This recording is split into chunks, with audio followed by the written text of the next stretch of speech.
Знаеш ли кой е един от най-харизматичните и талантливи актьори в турското кино? Бараш Ардуч.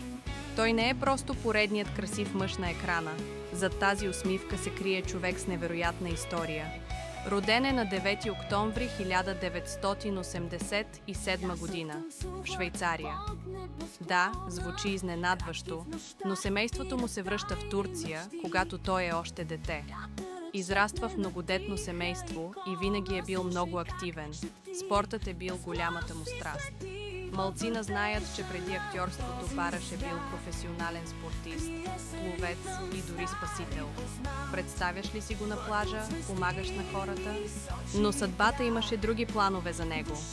И след като случайно попада в света на актьорството, той се среща с известния театрален режисьор Ерен Озгюзел, който веднага разпознава в него талант и му казва: "Ти не просто играеш, ти чувстваш ролята си." Поредният пробив за Бараш идва през 2015 година с ролята му на Йомер в сериала "Любов под наем". Знаеш ли, че за да се подготви по-добре за персонажа, той дори изучавал астрология, за да разбере зодиакалния знак на героя си? Представи си, актьор, който влиза толкова надълбоко в образа си. Но освен успешен актьор, той е и отдаден съпруг. През 2020 година се ожени за Гупса Юзай, жена с невероятно чувство за хумор, която също е актриса и сценаристка. А през 2022 станаха родители на дъщеря си Ян Асия. Бараш винаги казва, че семейството му е неговата най-голяма опора и причина да се усмихва.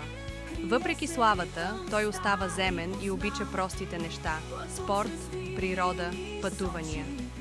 Често публикува снимки от планински преходи и тренировки. Той не просто се грижи за външния си вид. Дисциплината и спортът са част от неговия живот. Той е доказателство, че истинският талант и труд винаги изпъкват. От спасител на плажа до един от най-обичаните актьори в Турция, историята на Бараш Ардуч продължава, а ние сме нетърпеливи да видим какво ще направи занапред. Ако тази история ти беше интересна, не забравяй да харесаш видеото и да се абонираш за още подобни разкази.